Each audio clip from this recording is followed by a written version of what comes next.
sharp cry pierced the calm of the neighborhood, breaking the stillness of the early evening. Olivia, only 13, had stumbled upon her grandfather lying motionless on the kitchen floor. Her mother, Sarah, was already gripping the phone, desperately speaking to emergency services while shouting over her shoulder, telling Olivia to find the medication from the cupboard. The operator on the line calmly reassured her help was en route. Within moments, an ambulance raced through the maze of pristine roads in their tightly controlled community, its lights cutting through the fading daylight. But when the paramedics reached the gated entrance, their path was blocked, not by traffic or accident, but by a woman standing squarely in front of the gate. She wore a stiff smile and the kind of confidence that came from rules written in ink. "You're not on the approved guest list," she said, her arms crossed like barricades. "We're first responders," one of the EMTs explained, flashing his badge. "A man is unresponsive. We're losing time." Her expression didn't change. "This is private property. Without a code, I can't let you in. I could be held responsible if something goes wrong. No one's asking for a favor. This is life or death," the paramedic pressed. But she looked down at the clipboard in her hands like it held all the truth in the world. No code, no entry. While precious seconds slipped away at the gate, inside the home Sarah was still on the phone, her voice rising in panic. "Why aren't they here yet?" she cried. 7 agonizing minutes passed before a neighbor, noticing the flashing lights outside the gate, ran over and keyed in the code. The ambulance roared in, tires squealing. The medics stormed into the house with their gear, but the room had already gone quiet in that way no one wants to describe. They tried anyway, of course. Chest compressions, for lines, defibrillator pads. Every tool and technique they had was brought to bear. But it was too late. There was no heartbeat left to revive. Sarah sat on the kitchen floor, stunned, eyes fixed on the tiles. Olivia held her grandfather's hand and clutched his watch to her chest like she could stop time from moving forward. The lead EMT gently straightened up and announced the time. 6:47 p.m. His voice cracked. Sarah's scream, raw and aching, filled the home and spilled out into the quiet streets. Neighbors began gathering, some confused, some already guessing. One asked quietly, "Wasn't the ambulance stuck at the gate?" Another replied, "Karen wouldn't let them in." Back near the entrance, the woman who had blocked the ambulance was already walking away, muttering something about liability. She didn't go home in grief. She went home to draft an email.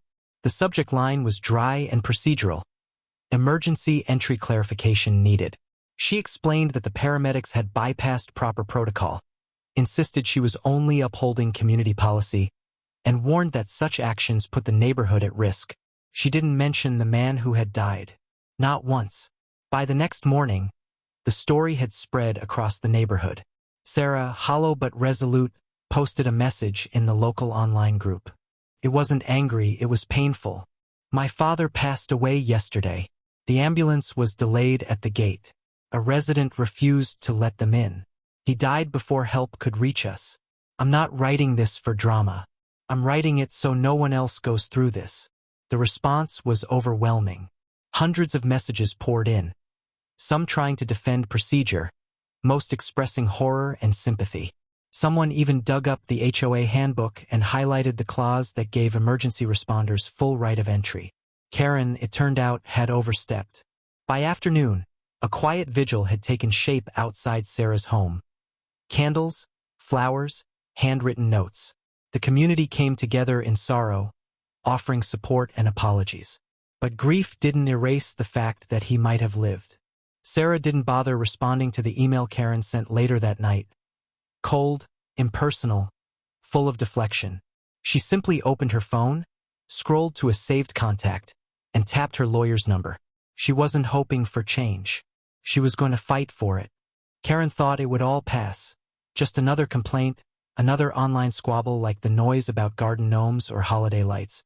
But this was different. This was loss. And this time, the internet wasn't going to forget. It all began with a siren that arrived too late. George Lane, a 72-year-old grandfather, collapsed in his kitchen one calm afternoon. His granddaughter Olivia was the first to find him, shouting for help as her mother, Sarah, frantically dialed emergency services. Paramedics were dispatched immediately, but when they reached the gated community's entrance, they were stalled. The keypad required a code, and no one was answering the emergency override call. By the time the ambulance reached George, he was gone. That evening, as the neighborhood reeled in shock, camera crews gathered outside. Reporters tried to get a statement from Karen, the head of the HOA and the person known to control access to the gate. She refused to speak, replying through her Ring doorbell, "No comment, and you're trespassing." Before cutting the feed, the community was outraged. Many who once supported Karen and her order above all approach now demanded accountability. A hastily scheduled HOA emergency meeting drew a record crowd. People brought signs in protest. One read, "No gate should cost a life," and another, "Karen, HOA or manslaughter?" Karen arrived dressed sharply, holding her trademark folder titled Community Standards. Her usual smirk barely faded. But this time, the room didn't belong to her. Sarah stood up before Karen could speak. Her voice was clear but heavy. "I'm not here to cry," she began. "I'm here to make sure no one forgets that my father's death didn't need to happen. He had survived a heart attack before. If help had reached him in time, he'd still be here. But someone decided their sense of control was more important than a human life." Applause broke out. Not polite but angry, raw. Karen scoffed, trying to interject.